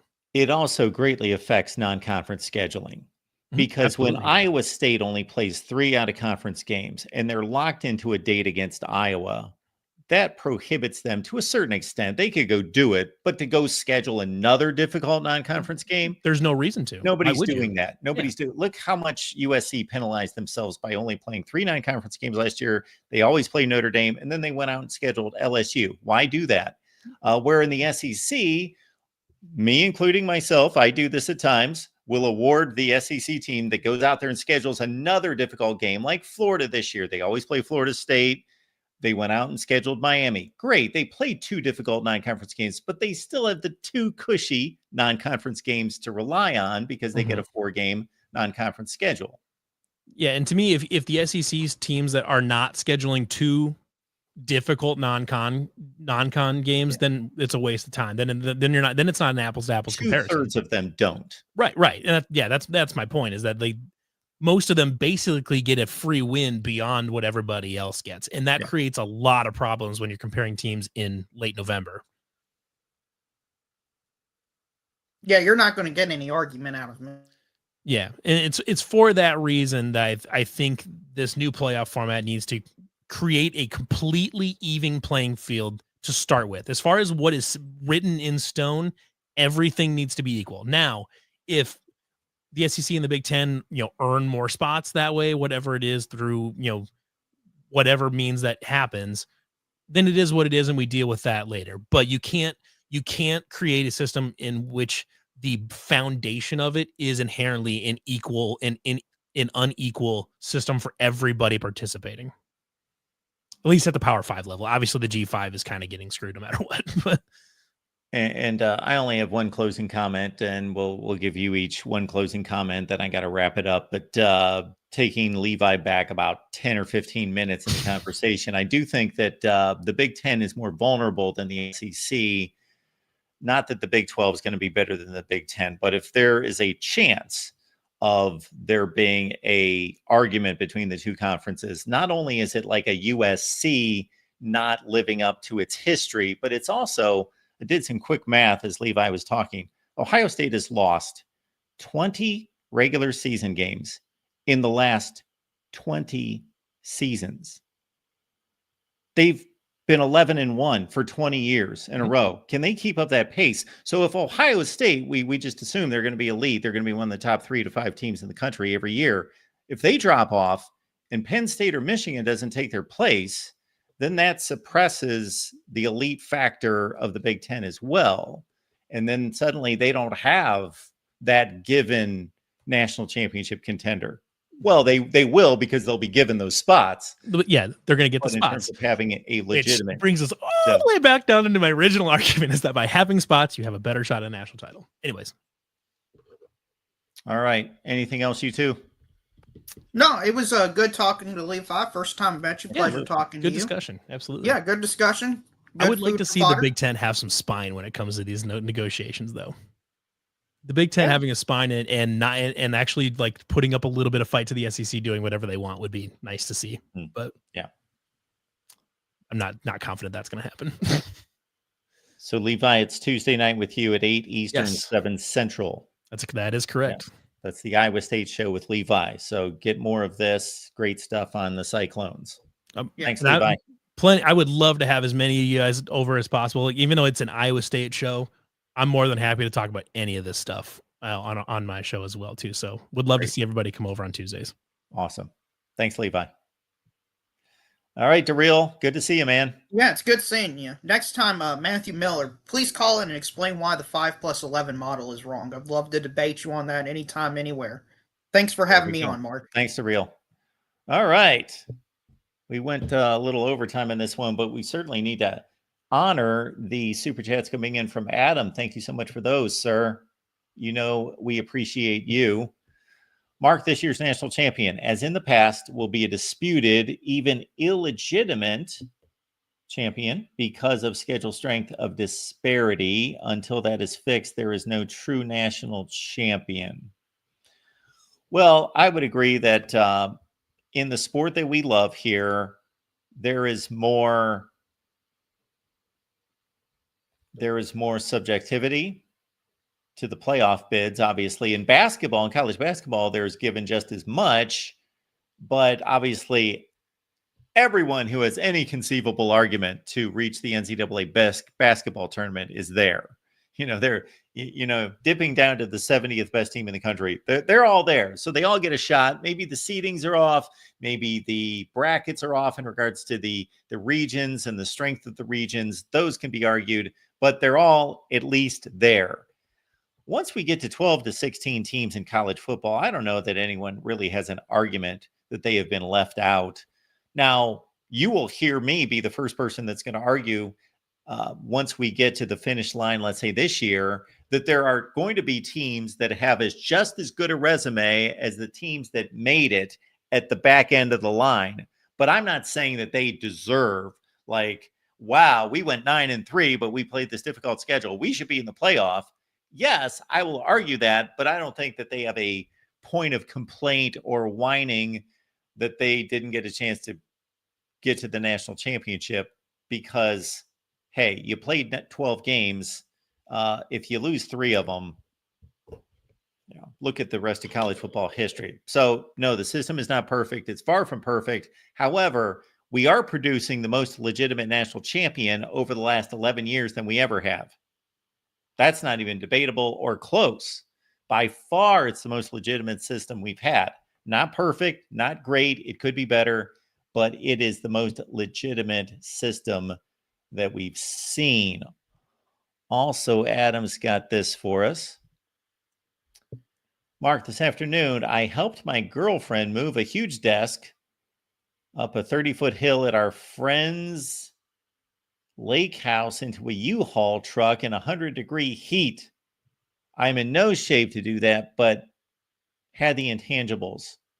Drew Aller doesn't. Well, Adam, I would say, coming from another individual, myself, who has gone through way too many moves in life of myself and other people, I hope at my age, at this point, that I just figure out somebody else can move stuff. My last move was about a year ago, and yeah, that would be great if that was the last one that I physically had to go through. So I hear you, but you got to be there for your girlfriend. There we go. 100-degree heat. Yes, the U-Haul truck, the 30-foot hill. Well done. Well done. But you've got the intangibles that Drew Aller does not. I don't know if those really take intangibles. Those take, you had enough strength and endurance to lift the furniture. What was it? A huge desk up to 35. I don't know how many intangibles that took. I think that took a lot of tangibles, actually, is what I'm seeing there. And then we've got the obligatory Drew Aller statement. Mark, Drew Aller threw a ridiculous interception against Notre Dame with 38 seconds left. This is the first time hearing of this. Wait a minute. Drew Aller, the Penn State quarterback, threw an interception against Notre Dame? Did he? Huh. Okay. There is no reason to believe Aller has the intangibles to win a title or succeed in the NFL. Wow. Are we going to start listing quarterbacks in college football who have thrown costly interceptions?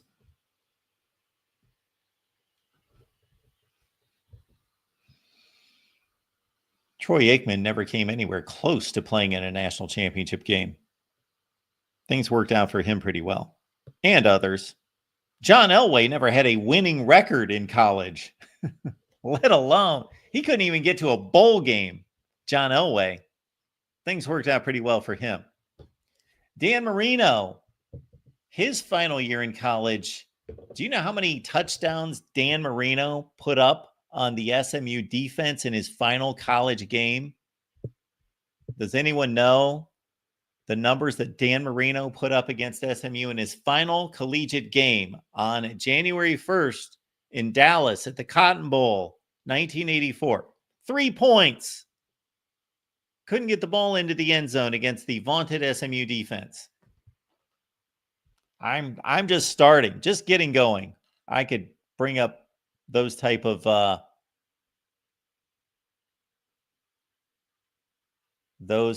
examples all day. Adam says, Mark, throwing an interception over the middle of the field with 38 seconds left is like Eve eating that apple. Well, I wouldn't quite put it in that same category, depending on your spiritual beliefs. I think one is something that even though in our world, that was the biggest play of the night, and we were all watching, on the American or world scene, that didn't even cause a blip. Because how many people were watching that game? What, about 15 to 20 million out of 330 million Americans? So what is that? 5% of the country was watching that game versus altering the course of human history. I'll put those in slightly different categories. All right. Yes. Thank you, Jackson. No points in the first half, and they kicked a field goal in the 1983/84 Cotton Bowl, Dan Marino's last game at Pitt. Yes, I'm sorry. That was the 1982 season. 83 Cotton Bowl, of course. Marino's first year with the Dolphins was the 83. Dolphins went 12-4, lost a playoff game to the Seahawks in Marino's first year before he took them to the Super Bowl. His only Super Bowl his second season. Okay. Appreciate you being here, the voice of college football. You will see me at 7 p.m. Eastern time on the Miami Show with Cam Underwood, and then back here with Leanne Herring on the move, 8:30 Eastern. Let me go eat. See ya.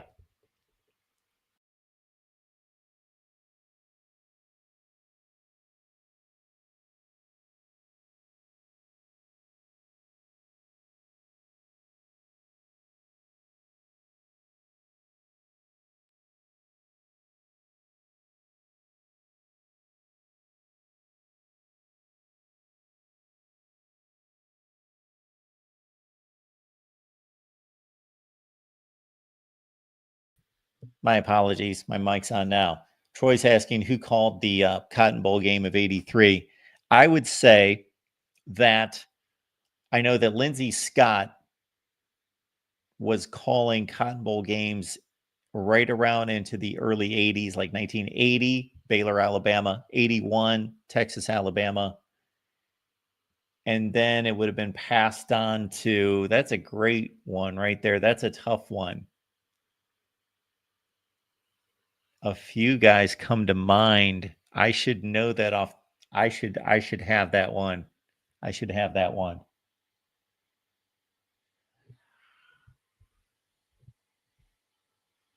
No, Keith Jackson was working for ABC. That was the CBS game. Yeah. Man, I can hear the broadcast basically in my mind. But yeah, Kurt Gowdy and Lindsey Scott. Kurt Gowdy was with NBC. Lindsey Scott was a CBS guy that did the Cotton Bowl. I would love to know his last year. It was right around 80, 81. So this might have been the first year that it went to somebody else. The next year was the Texas-Georgia game. This might have been Jim Nantz taking over the Cotton Bowl play-by-play at that point. All right, folks, I'm going to run, and maybe I'll confirm that. And we will see you at 7 and at 8:30.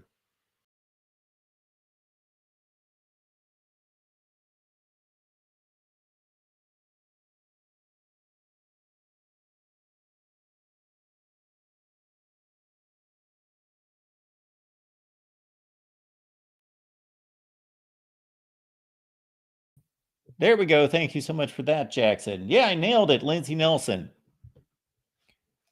Yeah, Pat Hayden. Oh, yeah. Pat Hayden was really good.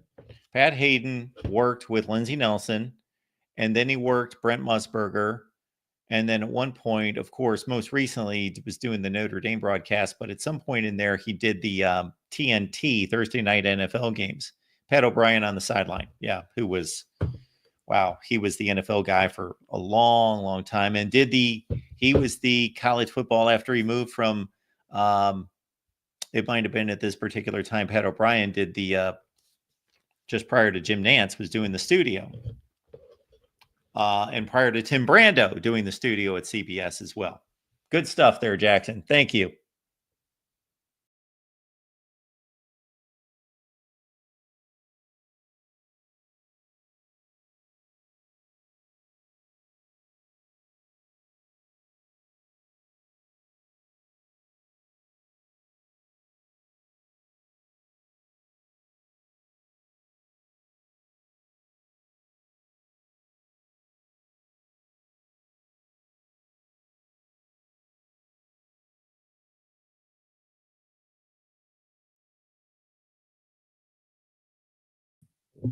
I just sticking around, folks. Adam says 25 years ago, 3 of the top football programs in America are now in the ACC. The sport is cyclical. Is it really cyclical? Who are the blue bloods in the sport? Ohio State, Notre Dame, Michigan, Texas, Oklahoma, Alabama, USC. It's cyclical? I would say 25 years ago, two of the top five,